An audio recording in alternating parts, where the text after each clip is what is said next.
গাইস দেখো আমরা বানপানির অবস্থা, আপনার অবস্থা এটা কি দেওয়া? এটা নার্ভাস রে ভাই, আরে খুব কষ্ট আর আপনারা না কষ্ট নিস ভাই, তা কর ভাই। ও দেখো গাইস ও এক বাড়ি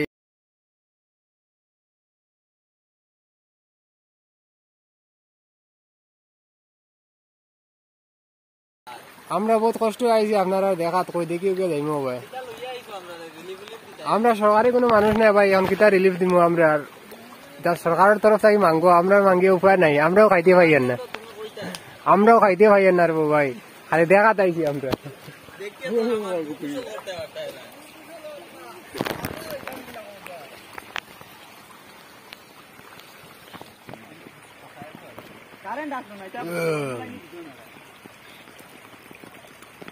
মানুষের কিছু দেখ করে ওগুলা মানুষ পার একটা কষ্ট করি।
গাইস ও দেখো আমরা রিপোর্টার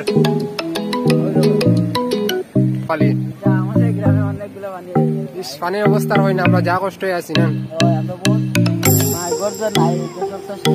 ভাঙি লাইছি এখন কই থাকো তুমি? মানে গড় তো নাই বর্তমানে, এখন রাস্তাঘাটে থাকো না, কোনো স্কুল আশ্রয় পাইছো? ঠিক আছে।